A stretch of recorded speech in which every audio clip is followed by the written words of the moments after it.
Hi, welcome back to episode 5 of Know Your Rights series. All right, y'all. I wanted to bring this up because I think this is very important, and let's just get into it. So,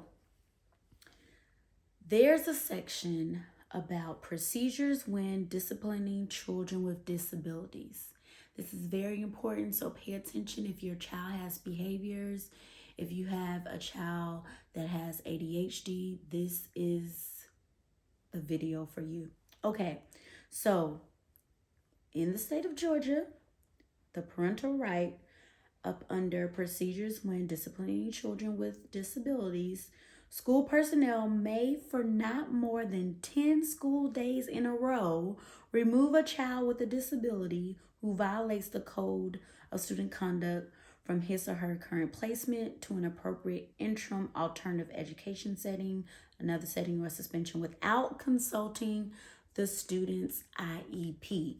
So, I'm going to use an extreme situation, right? So let's say a child throws a chair across the room and hits a kid or hits a teacher, right? However, they do have an IEP in place. The school cannot have them suspended or, suspended because it says remove child from their placement. So they can't be suspended more than 10 days in a row. So if that is the case or that is considered, there's some things that have to take place. So I'm going to throw some terms, but I'm also going to put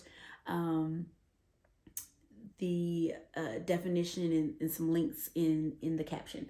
So if your child has extreme behavior, they should have a FBA in place, and that's a functional behavior. Well, that's the assessment, the functional behavioral assessment. They have an assessment, right? And then someone will assess the behavior, and then they will create a BIP, which is a behavior intervention plan, right? So they put this plan in place. If the plan does not work, this is when the conversation of sending them to an alternative school in the school district will come up. So let me back this up. If your child ends up having a lot of behaviors, they are out more than 10 days out their placement, the IEP team has to come together, and there's a question in the special factors section of the IEP that says, does your child have behavior issues?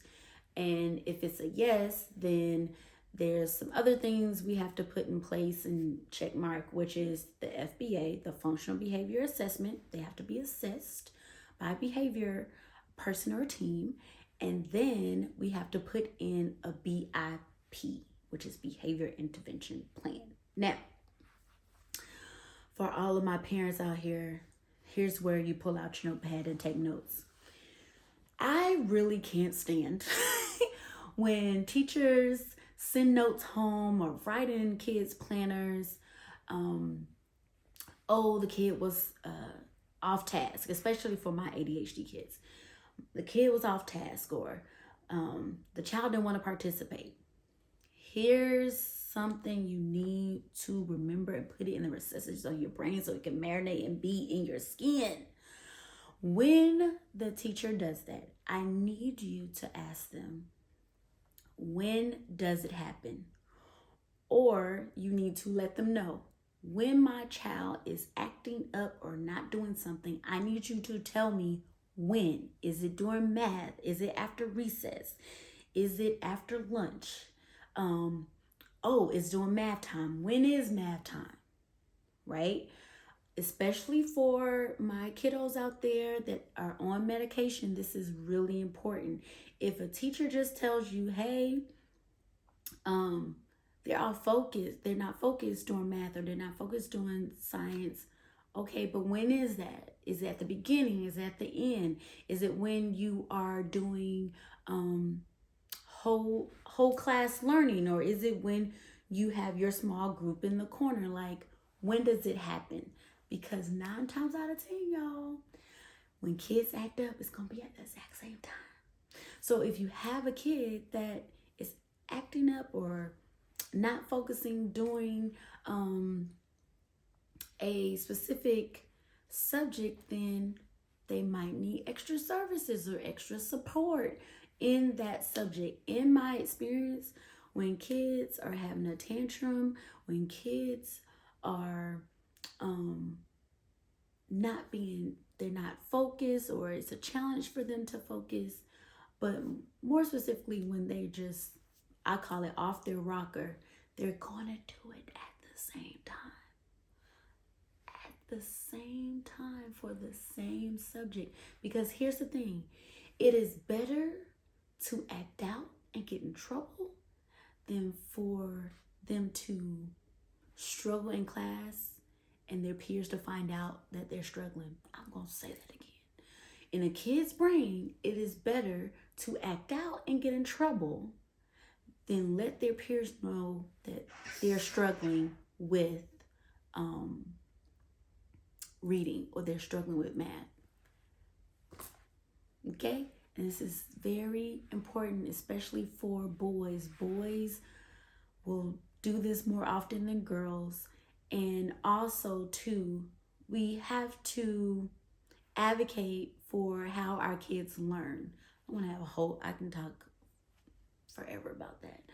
One thing that I learned probably early on in my career, I have a lot of girls in my family. So when I had groups in the school system that had a bunch of boys and they were just like everywhere, they didn't want to sit down, they were just everywhere, I had to calm my nerves.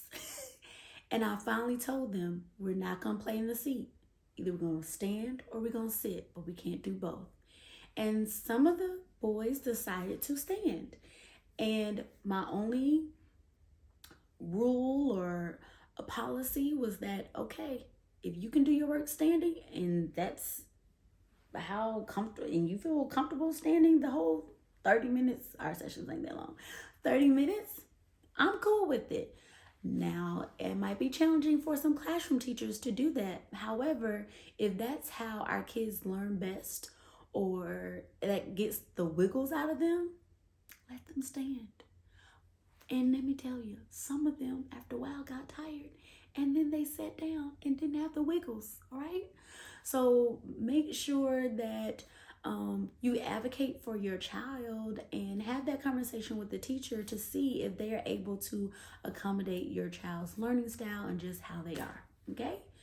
Now, if you have more questions about this topic, or you have looked into your state's parental rights on the subject of discipline and you have some questions, make sure you put it in the comment section. I hope you enjoyed this series. Let me know if there's another section in the parental rights you want me to go over, and I will be happy to add it to this series.